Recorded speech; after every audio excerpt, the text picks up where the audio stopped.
Good evening, everybody. I'm back down here at Bulldog Triumph in Wokingham. Look at this little beauty. This is a Scrambler 400X. So it's the brand new for 2024, I think they are. But a set of Scrambler and a Speed 400. So a 400cc engine. Obviously this one's the more Scrambler-y one. So it's got, I think it's slightly higher. It's got the handguards and everything. They're essentially like a budget level entry level A2 compliant Triumph, which is brilliant, like in my opinion. I've got a clip on my microphone and it's caught on my beard hair. Ow! I think it looks really cool. A little like a brushed alley side plate there as well. Since buying the Monkey, I've got a real appreciation for small bikes now. Never thought I would. It's obviously me as well. I've got a stupidly powerful super adventure and all sorts of stuff, and I love a fast bike, but these sort of small lightweight bikes are actually so much fun. Single cylinder, 400cc or 395cc or something like that. About 40 horsepower, I think they are, 39.5 horsepower or something along those lines. It's got this little analog display with the LCD screen. You've got a trip 1, trip 2, MPG, miles to empty. There's a fuel gauge down the bottom as well. It's got an off-road mode, which I promised Alex that I wouldn't engage that because it turns off the traction control and all sorts of stuff. So I'll be nice and I won't do it. Looks really nice. It's got pillion pegs as well. Nice little grab handle. Move my Gerbing gloves out of the way. Nice little grab handle, which is where my Insta360 is probably going to fall off of. Nice little LED lights. I really like these style of LED lights. It almost looks like a neon sign, you know, like the Las Vegas sort of neon signs. Almost looks like that, but it looks really cool. Let's do all the admin stuff. I am the towering heights of 5'9". I've got a 31/32 inch inside leg / inseam, depending where you are in the world. I can get both feet nearly flat on both sides. Let's get going. Ooh, very light clutch. So obviously a very, very basic bike. You're not going to get a lot of extras and stuff for £5 basically. Someone said on my Monkey video that the Monkey wasn't enough for them, and they've bought a Scrambler or Speed 400. So I thought, actually, do you know what? That's fair enough. It's about £1,000 to £1,500 more than the Monkey. I thought, sod it, I'm going to give it a go and see what he thinks. I'd be comparing this to something like the Royal Enfield, the new Royal Enfield Himalayan, however you want to say it. Before someone kicks off, you said that wrong. So if you're commuting into London or a city or whatever, and you want something that's going to be really good on MPG, is nimble enough to nip through traffic, yet doesn't feel horrendously underpowered, then maybe this could be the thing for you. Oh, I've just come into the station. I didn't mean to do that. Oh, I'll tell you what I can do is a U-turn. Oh my god, that is super!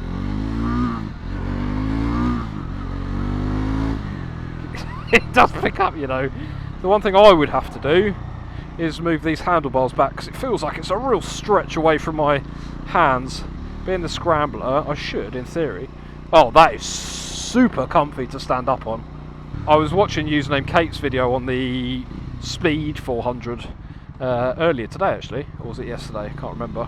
She was saying that she found the Speed to be a little bit more playful, a little bit more agile. I've been on this for like 10 minutes, but so far it doesn't feel like it's lacking anything, if that makes sense. And if you look, we do the window test, it does look quite cool. Michael, looking at you, mate, I know you've got the Interceptor 650 from Royal Enfield. Maybe something like this will be up your street as well, because it's cheaper as well. Because I'm obviously not exactly a tall guy. My leg's getting pinched here between the seat and the tank. Lucky I'm not well endowed, otherwise that would get pinched there as well. It's not, maybe not a joke. A joke's probably the wrong thing to call it, but at the same time you kind of go, well, the Monkey's a bit more of a laugh of a bike. Like you don't really buy a Monkey bike for being like completely serious. Like you buy it as a bit of a laugh, a bit of a spectator, entertainment factor, that kind of thing. Whereas one of these is a bit more serious, a little bit more proper. It's quite a pleasant little place to sit. The seat's quite hard. I don't know whether that's different on the Speed. I'll have to have a look, but it is. I mean, it's a very long bench seat. I would assume because it's a brand spanking new bike, it will definitely wear in a little bit. Should we go for a little overtake? 4th gear. That's what my Monkey doesn't have. And I get that this is a 400 and the Monkey's a 125. The difference between something like this and a Monkey bike, for a similar price, is that you roll on and there's actual power there, whereas the Monkey's more noise. Now, I haven't ridden the Speed 400 yet. I think I know what Kate means by, like, it changes direction really easy and it is super, super light. But there is you have to convince it to turn on these tyres anyway. I don't know what these tyres are, I can have a look in a minute. My immediate feeling on the suspension is that it feels relatively firm. It's quite supportive, it's not uncomfortable, it's not wallowing. And it's definitely got quite a lot of bounce to it. I don't feel like I'm unsettled when I take a corner a bit fast, which is really nice. Do you know what I want to do? And I know Triumph aren't going to want me to do it, so I'm not going to do it. I want to take this off-road. Take it to somewhere like the ABR Festival where you want it something super light, something super nimble and flickable. It's so comfortable to stand up on. And I can reach all of my levers and everything really well. They're almost set up for standing up. I feel like something like this like if I took this down a little green lane or something, it would almost be perfect. Then you've got the element of, it's a Triumph with a very nice tank and a very nice fit and finish. Do you really want to take it off-road? I would, because I'm a moron, but I don't know whether you would. The one thing I'm not blown away by is the brakes. They're a bit wooden. Maybe not wooden, but maybe it's because it's got 400 miles on the clock, but they leave a little bit to the imagination. That's 50 mile an hour in 4th, and it's still got go. Yeah, it's got quite a bit of go actually. It's probably got a windy view because there's no wind protection. Having said that, I'm not getting any buffeting. I know I'm only doing 50 mile an hour. Yeah, the brakes feel a little bit, I don't know, they don't have a bite to them. Look, I've got nothing behind me, so if I full on anchor up, you can feel that you're braking, you feel that you're slowing down. They don't really give you a shed load of confidence. You don't normally get a lot of great braking power from a relatively budget bike, I guess. I have to say, the one thing the Monkey does have over this is a bit more character.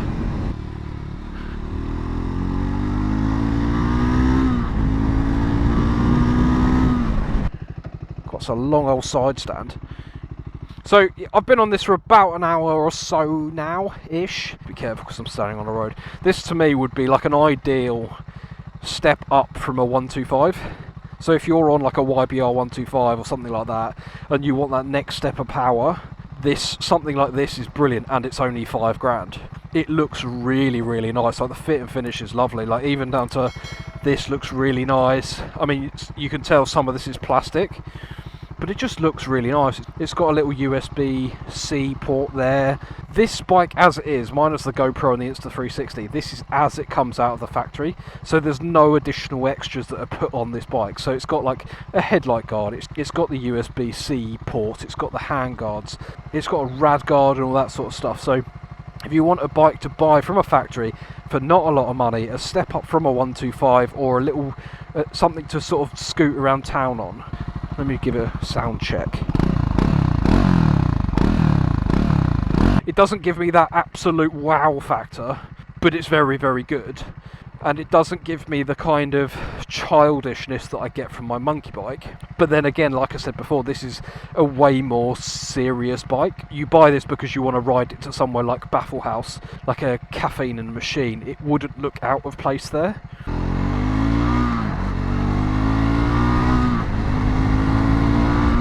It is quite fun to flick around, I'll give it that. The brakes aren't awful. They're not bad brakes. I think they're Bybree, which is like a subsidiary of Brembo. Maybe that's something you could help by throwing in some like sintered pads or something. It's not like you're getting a cheap Triumph. Like it doesn't feel like everything's been scrimped on. Like the paint and everything looks just as good as it does on a Tiger or a T120 or anything like that. It just looks just as good. If you wrote Scrambler 900 on the side, people would be like, oh, that's cool. Oh, it's a 900. It looks like a premium Triumph Scrambler. You do go through the gears, and it does feel, accelerating in second feels exactly the same as accelerating in fourth, if that makes sense. I mean, what do you think? Like, because again, I wrote this because someone in my comments went, Triumph 400 range is better than your Monkey, and it is. It's way more bike for the money.